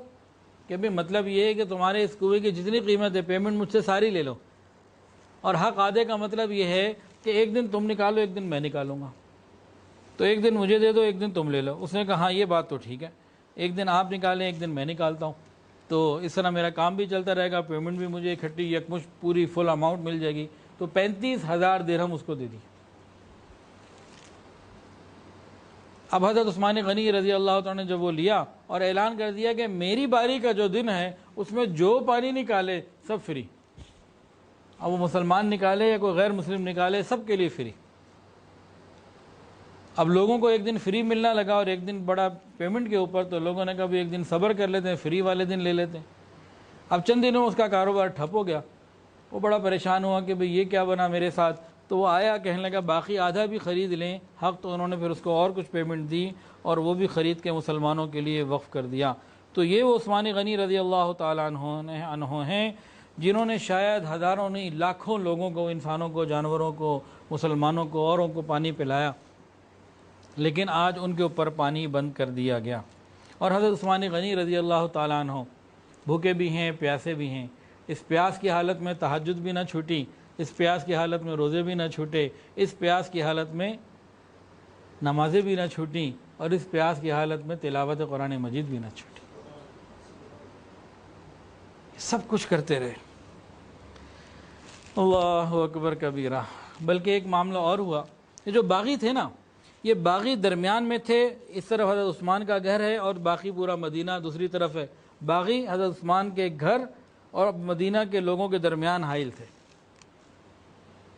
لیکن کچھ لوگ ایسے تھے جیسے حضرت علی رضی اللہ تعالیٰ عنہ، اور کچھ ایسے لوگ تھے جنہوں نے اپنے بچوں کو، نوجوانوں کو باب عثمان کے اوپر حفاظت کے لیے کھڑا کر دیا۔ حضرت علی رضی اللہ تعالیٰ عنہ نے کن کو کھڑا کیا؟ حضرت حسن اور حسین کو، دونوں کھڑے رہے۔ ادھر عبداللہ بن زبیر رضی اللہ عنہ کھڑے رہے، عبداللہ بن عمر کھڑے رہے، اور کئی صحابہ جو ہیں وہاں پہ کھڑے رہے۔ ان کا کیا کام تھا؟ ان کا ایک ہی کام تھا کہ حفاظت رہے، کہ ٹھیک ہے محصور تو ہیں لیکن حفاظت رہے۔ تو حضرت علی رضی اللہ تعالیٰ عنہ نے اپنے دونوں صاحبزادوں کو بحکم کہا کہ تم نے باب عثمان پہ، حضرت عثمان غنی کے دروازے پہ کھڑے رہنا ہے ان کی حفاظت کی نیت سے۔ تو یہ لوگ وہاں کھڑے ہوتے تھے، کبھی کبھی جب یہ باغی آگے بڑھنے لگتے تو وہ تیر اندازی کرتے یا کسی طریقے سے باغیوں کو آگے بڑھنے سے روک لیا کرتے تھے۔ تو یہ ان کا سلسلہ تھا۔ اور حضرت عثمان غنی رضی اللہ تعالیٰ عنہ اندر بھوکے بھی ہیں، پیاسے بھی ہیں، محصور بھی ہیں اور مظلوم بھی ہیں۔ اور باہر کون کھڑے ہیں؟ عبداللہ بن زبیر کھڑے ہیں، عبداللہ بن عمر کھڑے ہیں، حضرت حسن و حسین کھڑے ہیں۔ ان کو تعلیم کیا دی جا رہی ہے؟ اس وقت تو کسی کو نہیں معلوم تھا کہ کربلا کا واقعہ کب آنا ہے اور کیسے آنا ہے، کون وہاں ہوگا اور کون نہیں ہوگا، لیکن ایک تربیت ہو رہی ہے کہ ہو سکتا ہے کہ تمہیں بھی بھوکے رہ کے سجدے کرنے پڑیں، تمہیں بھی پیاسے رہ کے سجدے کرنے پڑیں، تمہیں بھی پیاسا رہ کے جان قربان کرنے کا حوصلہ کرنا پڑے۔ تو یہ ایک تربیت تھی۔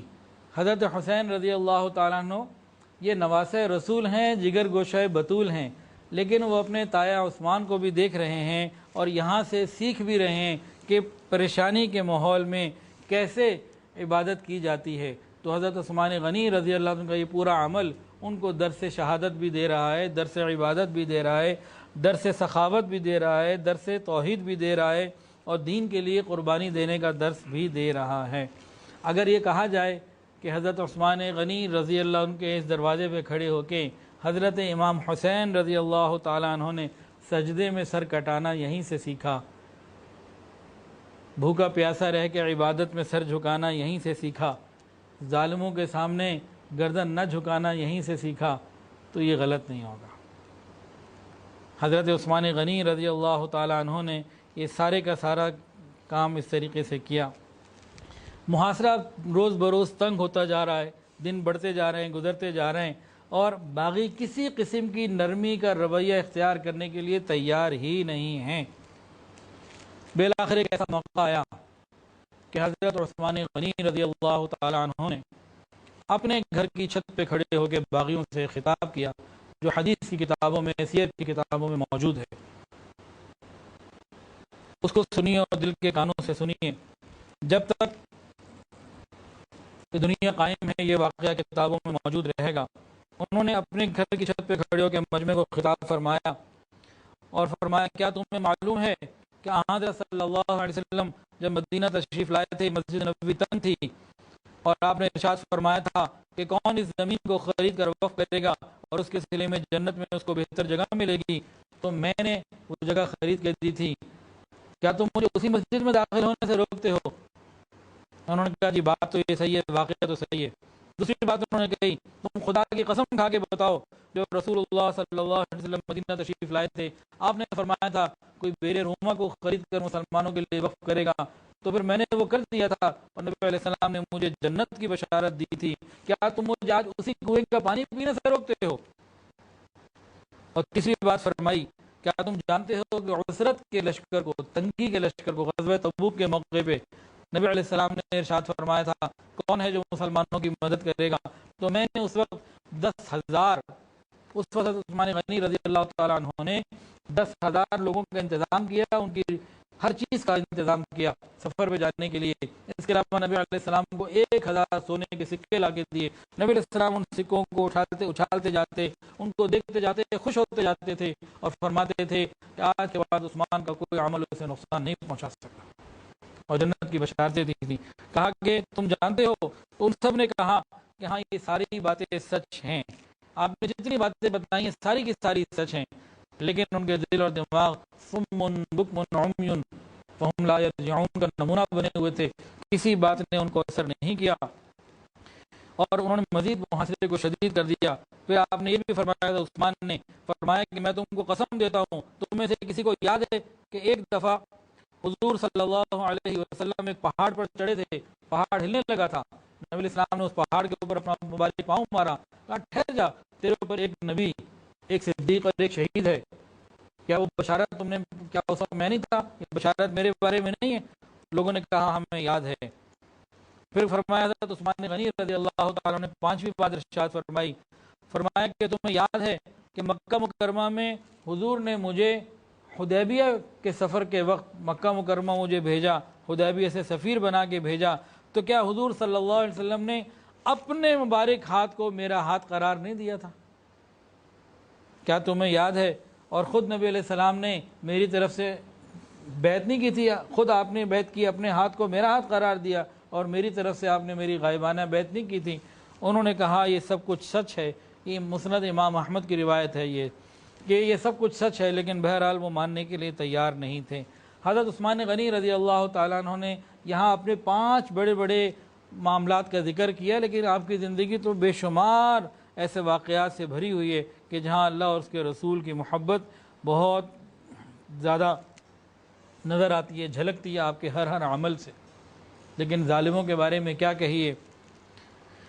علامہ اقبال نے سچ کہا ہے، پھول کی پتی سے کٹ سکتا ہے ہیرے کا جگر، پھول کی پتی سے کٹ سکتا ہے ہیرے کا جگر، مرد ناداں پر کلام نرم و نازک بے اثر۔ کہ نرم کلام ان کے اوپر اثر نہیں کر رہا تھا، اصل میں وہ لاتوں کے بھوت تھے، وہ باتوں کے بھوت نہیں تھے، باتوں سے ماننے والے نہ تھے، انسان کی شکل میں بھیڑیے بھی تھے اور درندے بھی تھے، اور حضرت عثمان غنی رضی اللہ عنہ کے خون کے پیاسے بھی تھے۔ اللہ کی شان، اب 40واں دن قریب آ رہا ہے۔ یہ محاصرین جو ہیں یہ بھی اب فائنل حملہ کرنا چاہتے ہیں اور شہادت کا مطلب ان کو شہید کرنا چاہتے ہیں، اور ادھر سے حضرت عثمان غنی رضی اللہ تعالیٰ عنہ بھی شہید ہونے کے لیے پوری طریقے سے تیاری کر رہے ہیں۔ یعنی جو باہر ہیں وہ شہید کرنا چاہتے ہیں، جو اندر ہیں وہ شہید ہونا چاہتے ہیں۔ اللہ اکبر کبیرہ۔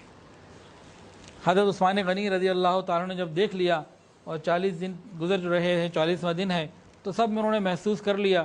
تو ایک دن وہ اپنے چھت کے اوپر کھڑے ہوئے، گھر کی چھت کے اوپر قصر خلافت سے نکل کے چھت پہ آئے اور اہل مدینہ کو آواز دی اور فرمایا، اے اہل مدینہ، میں تمہیں اللہ کے حوالے کرتا ہوں اور خدا سے دعا کرتا ہوں کہ میرے بعد اللہ تعالیٰ تمہیں اچھا خلیفہ عطا فرمائے۔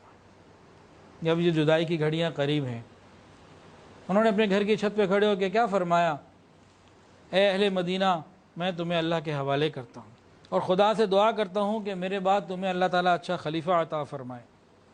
اس کے بعد اہل مدینہ کو حکم دیا کہ میری طرف سے کسی کو جنگ کرنے کی اجازت نہیں ہے، بلکہ سب اپنے اپنے گھروں میں لوٹ جائیں۔ تو کچھ لوگ تو لوٹ گئے، لیکن حضرت حسن رضی اللہ تعالیٰ عنہ، حسین رضی اللہ تعالیٰ عنہ، عبداللہ ابن زبیر رضی اللہ تعالیٰ عنہ، یہ لوگ جو ہیں یہ ان کے دروازے پہ کھڑے رہے، یہ نہیں گئے۔ اللہ اکبر کبیرہ۔ حضرت عثمان غنی رضی اللہ عنہ کو یقین ہو چکا تھا کہ نبی علیہ الصلوۃ والسلام کی وہ شہادت کی پیشین گوئی، وہ وقت بہت قریب آ چکا ہے، اور وہ اس وصیت کے اوپر قائم تھے کہ مسلمانوں میں خون ریزی جو ہے وہ نہیں پھیلنے دینی۔ بہرحال یہ آخری دن ہے، جمعہ کا دن ہے۔ حضرت عثمان غنی رضی اللہ تعالیٰ عنہ کو نبی علیہ الصلوۃ والسلام کی خواب میں زیارت نصیب ہوتی ہے۔ حضرت ابوبکر رضی اللہ عنہ بھی ساتھ ہیں، عمر فاروق رضی اللہ تعالیٰ عنہ بھی ساتھ ہیں، اور نبی علیہ الصلوۃ والسلام نے ان کو فرمایا کہ عثمان، ہم تمہاری افطاری کے منتظر، ہم تمہارے ساتھ افطاری کے منتظر ہیں۔ یہ بھی پوچھا تھا تمہیں پیاس لگی ہے؟ میں نے کہا بہت پیاس لگی ہے۔ نبی علیہ الصلوۃ والسلام نے ایک ڈول دیا، مشکیزہ وغیرہ کوئی دیا، جو انہوں نے پانی پیا، ان کی پیاس بھی اس سے بجھی۔ فرماتے ہیں کہ وہ ٹھنڈک ابھی بھی مجھے اپنے سینے میں محسوس ہو رہی۔ پھر نبی علیہ السلام نے فرمایا کہ عثمان، آج افطاری تمہارے ساتھ ہوگی، یعنی ان کو یقین ہو گیا کہ آج کا دن میری شہادت کا دن ہے۔ تو وہ جب بیدار ہوئے اور حاضرین سے انہوں نے اپنے خواب کا تذکرہ بھی کیا اور اپنی اہلیہ سے فرمایا کہ میری شہادت کا وقت آ گیا ہے، اب باغی مجھے نہیں چھوڑیں گے۔ انہوں نے کہا امیر المومنین ایسا نہیں ہو سکتا۔ پھر انہوں نے کہا کہ اپنی اہلیہ سے کہا، اچھا مجھے وہ پاجامہ دے دو جو میں نہیں پہنتا تھا، مجھے ایک پاجامہ دے دو۔ نیا پاجامہ منگوایا۔ عام طور سے آپ لنگی پہنا کرتے تھے، پاجامہ نہیں پہنا کرتے تھے۔ اب کتابوں میں تو یہ بات نہیں لکھی ہوئی، لیکن میرا گمان یہ ہے کہ شاید انہوں نے پاجامہ اس لیے پہنا کہ انہیں یقین تھا کہ یہ شہید کر دیں گے تو سطر نہ کھل جائے۔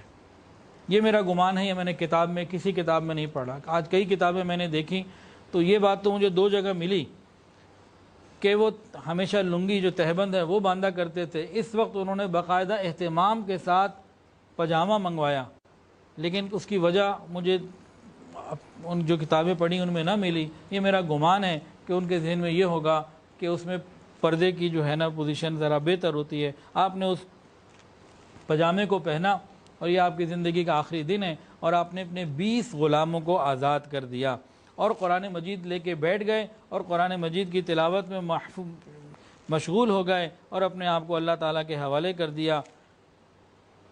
اگر حضرت عثمان غنی رضی اللہ تعالیٰ عنہ اس وقت یہ فیصلہ نہ کرتے بلکہ باغیوں سے نمٹنے کا فیصلہ کرتے تو نقشہ کچھ اور ہوتا، لیکن بہرحال جو اللہ کی طرف سے مقدر ہونا ہوتا ہے ہوتا ہی وہی ہے۔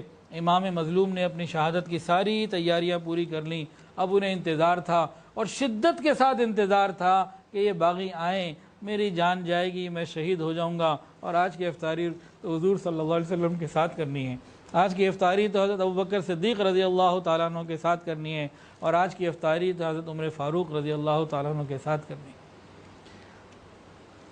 وہ شوق ملاقات ایسا تھا کہ بس ہر چیز کو چھوڑ کے روزے سے ہیں، قرآن مجید کی تلاوت کر لی، کرتے چلے جا رہے ہیں اور بیٹھ گئے ہیں کہ بس اب جو بھی ہوگا۔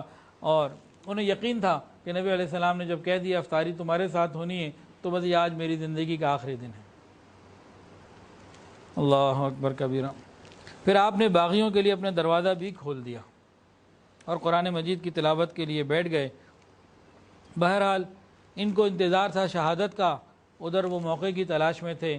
تو باغیوں نے دروازے پہ حضرت حسن وغیرہ کھڑے ہوئے، باغیوں نے دیواریں جو ہے نا وہ پھاند کر پھلانگ کر آئے، اور اس کے بعد انہوں نے حضرت عثمان غنی رضی اللہ عنہ حملہ کر دیا۔ آپ تلاوت میں مصروف تھے، ایک درندہ صفت باغی نے آپ کے سر کے اوپر ایک لوہے کی لاٹ ماری، آپ پہلو کے بل گر پڑے اور آپ کی زبان سے نکلا بسم اللہ توکلت علی اللہ۔ سعدان بن حمران اس نے دوسری ضرب لگائی، خون کا فوارہ جاری ہو گیا۔ ایک اور سنگ دل آپ کے سینے کے اوپر چڑھا اور آپ کو 9 اس نے وار کیے، جسم کے اوپر 9 وار لگے۔ ایک اور شخص بڑا، اس کے ہاتھ میں تلوار تھی، وہ چاہتا تھا کہ پیٹ چاک کر دے۔ جب اس نے تلوار چلائی، ان کی بیوی حضرت نائلہ آگے آئیں، اس کی تلوار کو روکا، آپ کی تینوں انگلیاں شہید ہو گئی، حضرت نائلہ رضی اللہ تعالی عنہا کی، آپ کی بیوی حضرت نائلہ کی، اور وہ پیٹ اس طریقے سے بچ گیا۔ اور جب اس نے 9 حملے کیے اوپر چڑھ کے جس شخص نے، تو اسی دوران حضرت عثمان غنی رضی اللہ عنہ کو شہادت مل گئی اور آپ شہید ہو گئے، روح جو ہے وہ جسم سے نکل گئی۔ انا للہ و انا الیہ راجعون۔ اور حضرت عثمان غنی رضی اللہ تعالی عنہ جس وقت دنیا سے جا رہے تھے، ان کی زبان کے اوپر جو تلاوت تھی، فَسَيَكْفِيكَهُمُ اللَّهُ وَهُوَ السَّمِيعُ الْعَلِيمُ، سورہ بقرہ کی آیت ہے، خدا تمہارے لیے کافی ہے، وہ سننے اور جاننے والا ہے۔ امام ابن جریر طبری رحمۃ اللہ علیہ فرماتے ہیں، لکھتے ہیں کہ قاتل بدبخت نے جب آپ پر حملہ کیا، آپ کے اگلے دانت ٹوٹ گئے اور خون کا فوارہ نکلا، اور قرآن مجید بھی جو سامنے رکھا ہوا تھا وہ بھی رنگین ہو گیا، اور اسی آیت کے حصے کے اوپر فَسَيَكْفِيكَهُمُ اللَّهُ وَهُوَ السَّمِيعُ الْعَلِيمُ آپ کا مبارک خون بھی گرا۔ اور اسی طرح اسی تکلیفوں میں آپ نے سبحان اللہ العظیم بھی کہا۔ تو 3 کلمات سبحان اللہ العظیم، فَسَيَكْفِيكَهُمُ اللَّهُ اور بسم اللہ توکلت علی اللہ، یہ آپ نے جو ہے وہ اس وقت بیان کیے، بسم اللہ توکلت علی اللہ۔ تو بہرحال حضرت عثمان غنی رضی اللہ تعالیٰ عنہ کے لیے اللہ واقعی کافی ہو گیا۔ کسی نے کیا خوب لکھا ہے کہ کسی کی شہادت کی گواہی مکہ کی گلیاں دیں گی، کسی کی شہادت کی گواہی مدینہ کی گلیاں دیں گی، کسی کی شہادت کی گواہی بدر کا میدان دے گا، کسی کی شہادت کی گواہی احد کا میدان دے گا، کسی کی شہادت کی گواہی حجاز کے میدان دیں گے، اور کسی کی شہادت کی گواہی کربلا کا میدان دے گا۔ لیکن قربان جاؤں تیرے میں عثمان، تیری شہادت کی گواہی اللہ کا قرآن دے گا، کہ اللہ کا قرآن جو وہ پڑھ رہے تھے وہ قیامت کے دن ان کی شہادت کا گواہ بنے گا۔ عام طور سے دیکھا یہ گیا ہے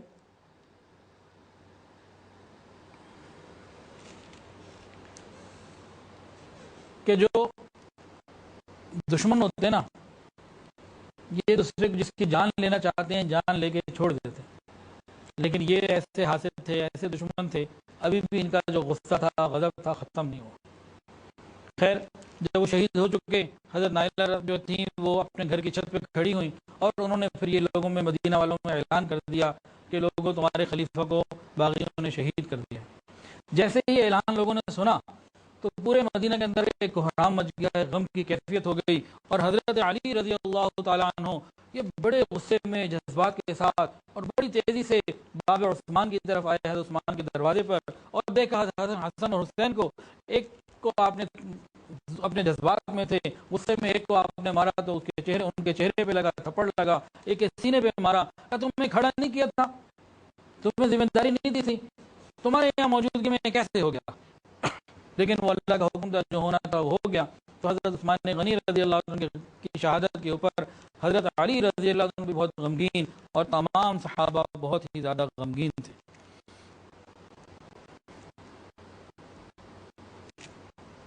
اب لاش مبارک گھر کے اندر موجود ہے، لیکن باغیوں کا غصہ ختم نہیں ہوا۔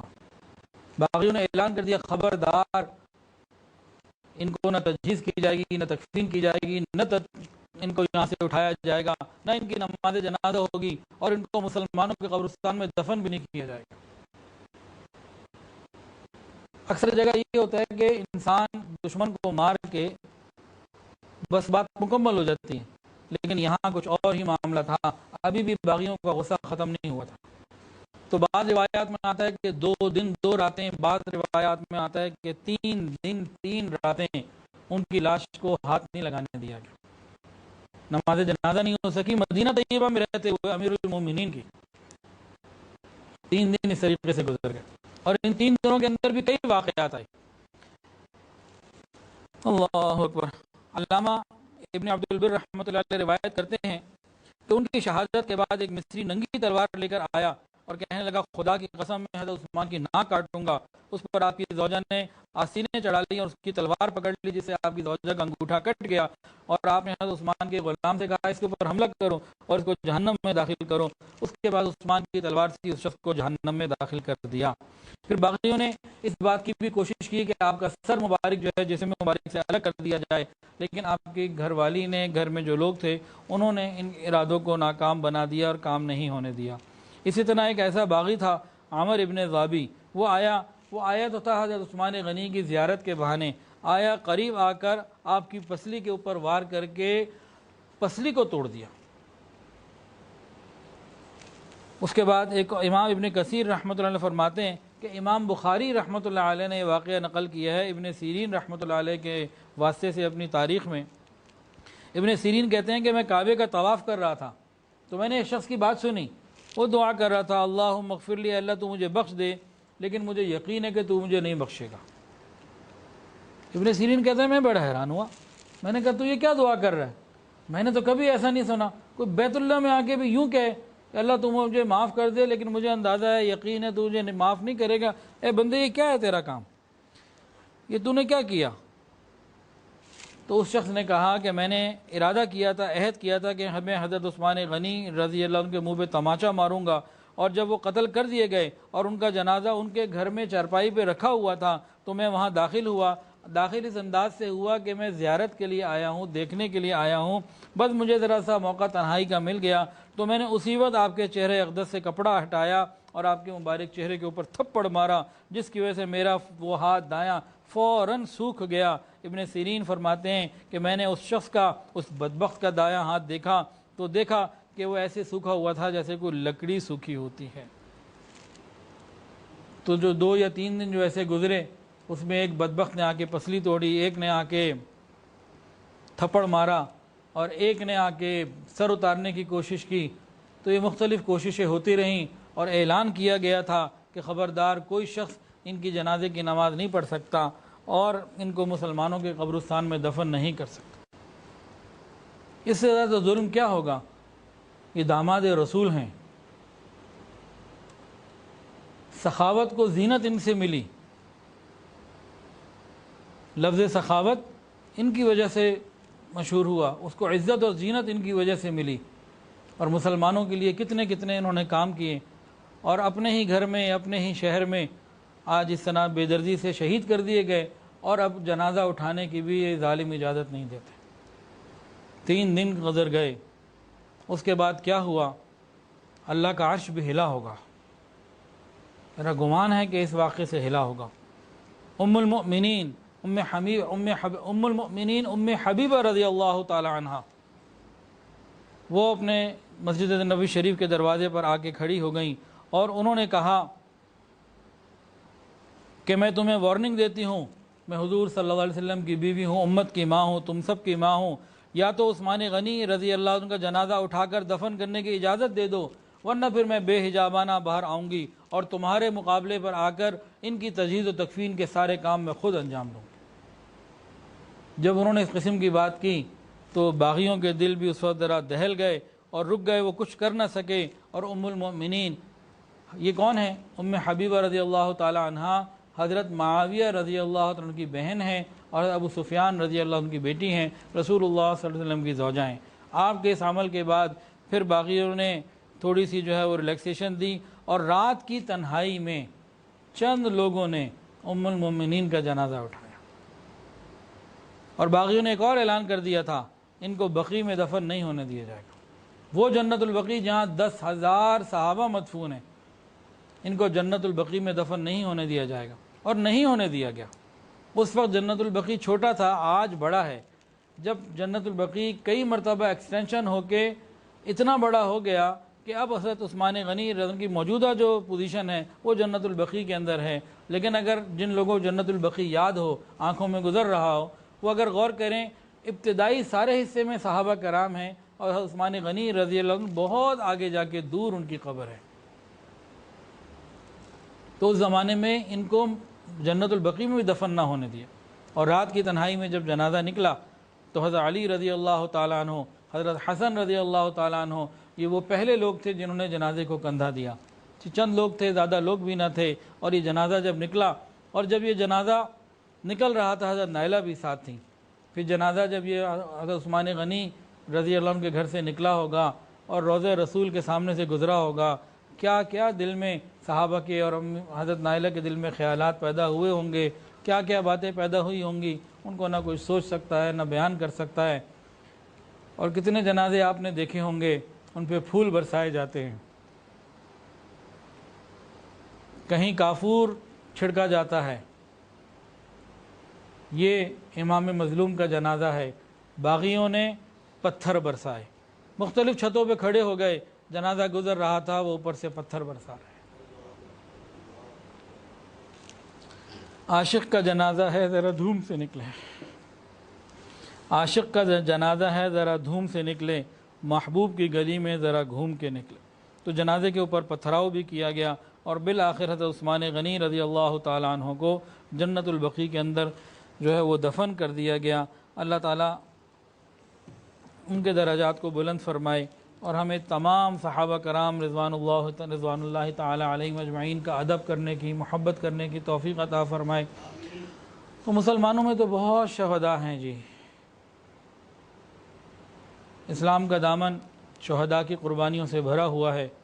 تو حضرت عثمان غنی رضی اللہ تعالیٰ عنہ ان شہداء میں سے ایک شہید ہیں، حضرت عمر رضی اللہ تعالیٰ عنہ بھی شہداء میں سے ایک شہید ہیں، حضرت حمزہ رضی اللہ تعالیٰ عنہ، حضرت حسین رضی اللہ تعالیٰ عنہ، اور حضرت علی رضی اللہ تعالیٰ عنہ، اور بہت سارے بے شمار صحابہ جنہوں نے نبی علیہ الصلوۃ والسلام کے اس مزاج کو جو نبی علیہ السلام نے دیا تھا، بنایا تھا کہ مسلمان کی جان مال سب اللہ کا ہے، کوئی موقع آ جائے تو قربان کر دیا جائے۔ ان اللہ اشتری من المؤمنین انفسهم واموالهم بان لهم الجنہ، کہ اللہ تعالیٰ نے جنت کے بدلے مسلمانوں کی جان مال کو خرید لیا ہوا ہے، تو ان لوگوں نے بھی جنت کو حاصل کیا۔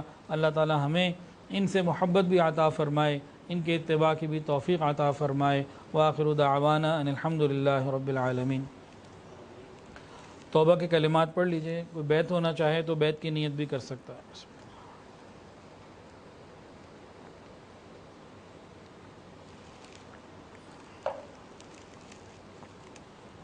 ساتھ ساتھ پڑھ لیجئے۔ بسم اللہ الرحمن الرحیم۔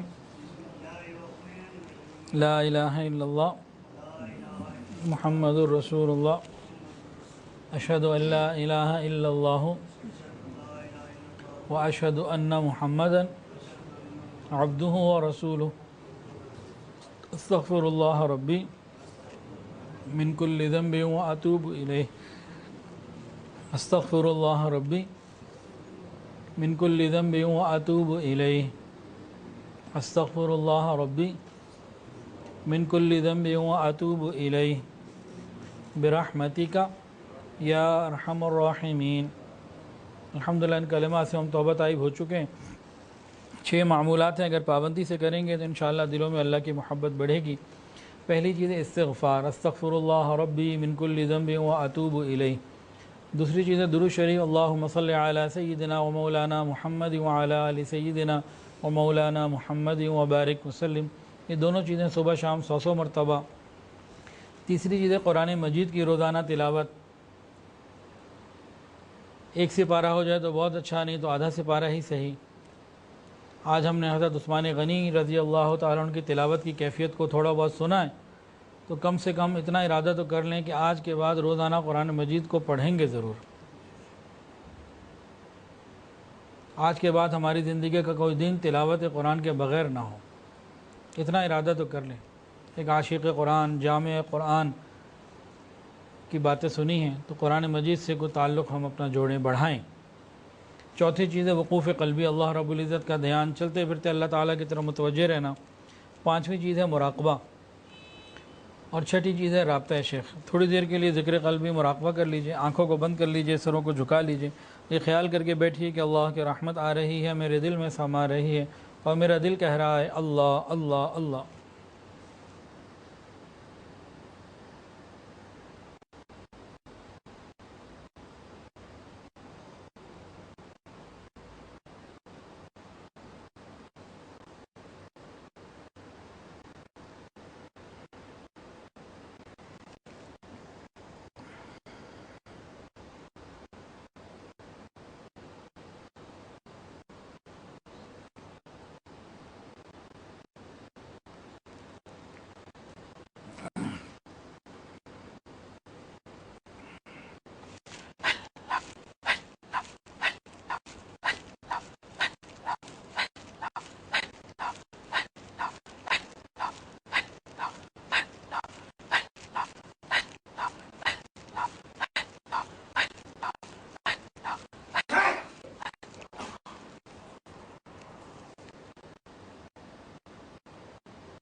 لا الہ الا اللہ محمد رسول اللہ. دعا کر لیجیے.